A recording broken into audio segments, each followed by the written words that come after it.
Right. So we came up with this concept about 7 years back when we were not really aware about what was happening in the personal arthroplasty society. So it was something which we did on our own when we started using the robotic surgery. And we have seen this throughout the day that a varus knee which looks very similar on a short leg film is completely different on a long leg film, and trying to do the same strategy in all of these is probably an oversimplification of anatomy and the way things need to be.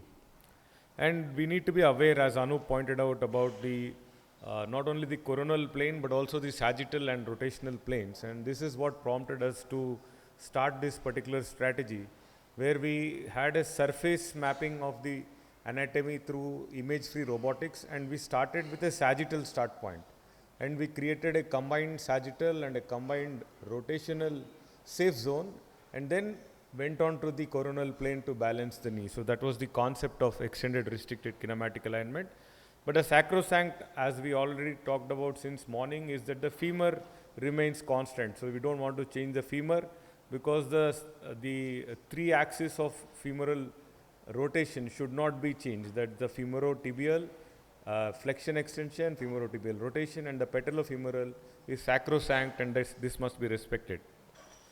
We have issues with mechanical as well as unrestricted kinematic alignment, especially in our set of population, where a lot of people have got a 15-16 degree posterior slope.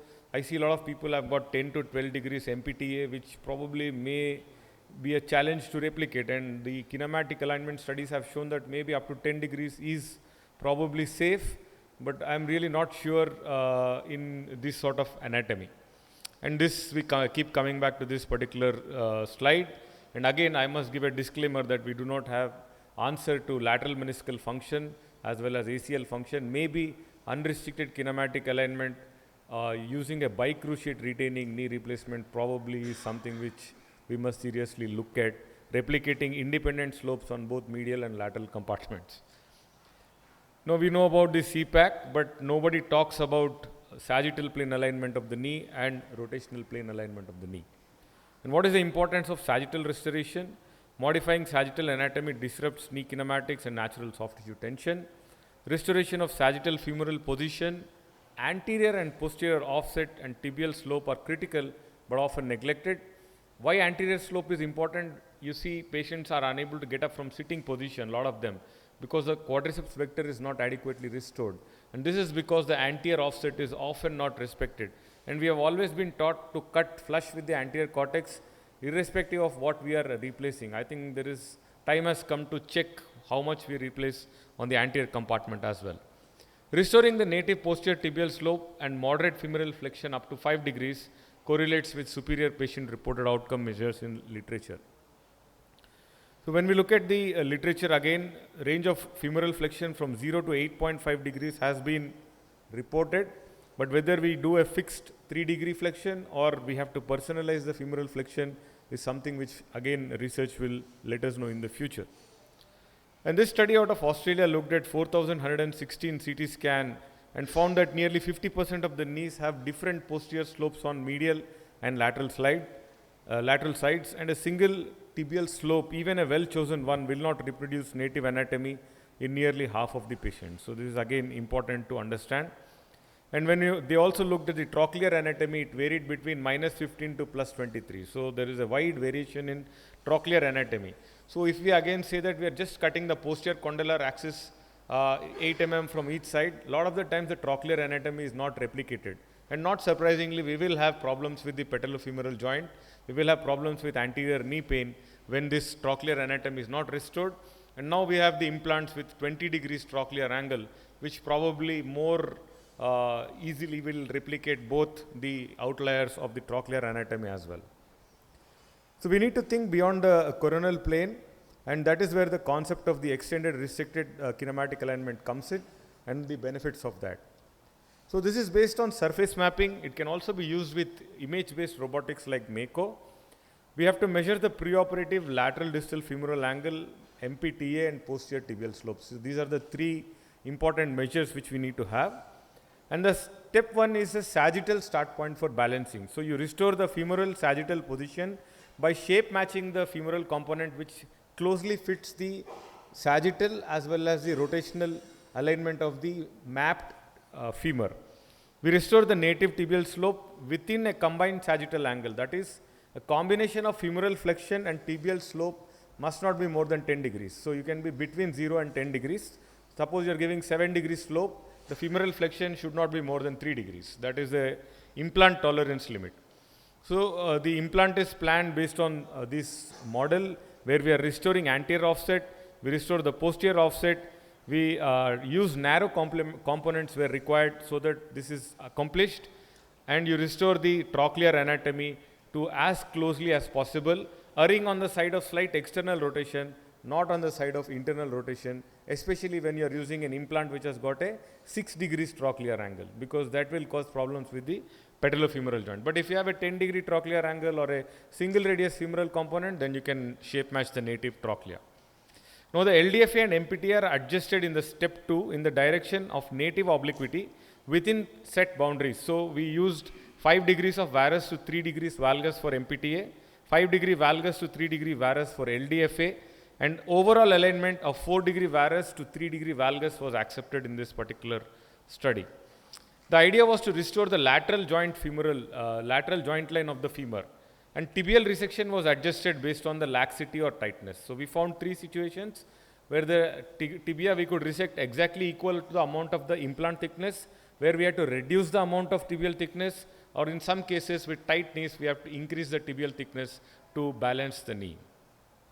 So this is how the thing looks like.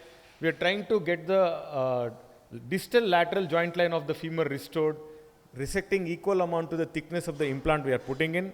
We are trying to restore the lateral joint line on the tibia, but this is adjustable. You can take it up or down based on the ligament laxity. So this is the key step for starting.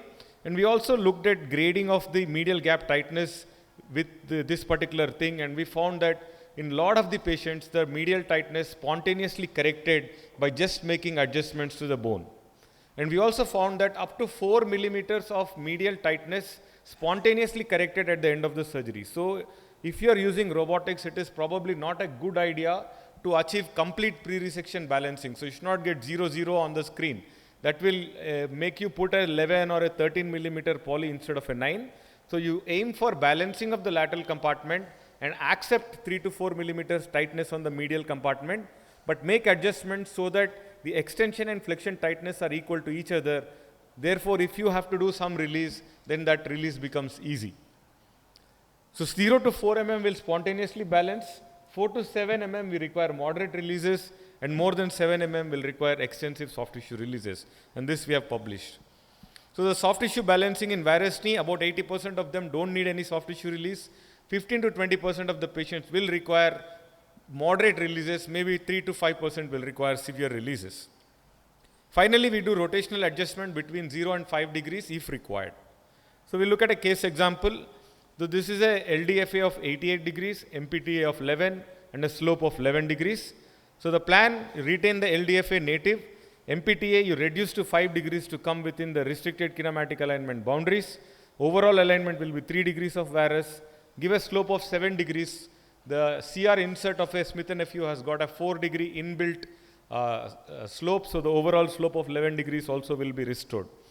So this is the gap assessment. You can see with a 0-0 plan, the gap is 6 and 10 mm tight in extension and flexion.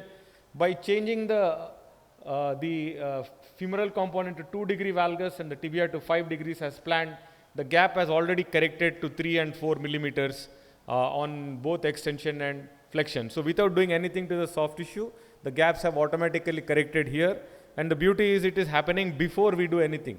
So we are doing everything based on a proper plan. So we executed the same thing, tibial slope 7 plus 4 from the insert, so that there is no risk of posterior failure of the implant as was shown in some of the series. The combined sagittal angle here is 8, which is less than 10. MPTA 5 degrees of varus, LDFA 2 degree valgus, the overall HKA 3 degrees, and we gave 3 degrees external rotation in this particular case. This is the another example, similar, where you can see that the overall alignment looks great. It's a severely deformed knee, but we put a 2 degree valgus on the femur, 5 degree varus on the tibia, and we got away with a 9mm polyethylene. And we have published our results both on the technique as well as the outcome with the gap assessment.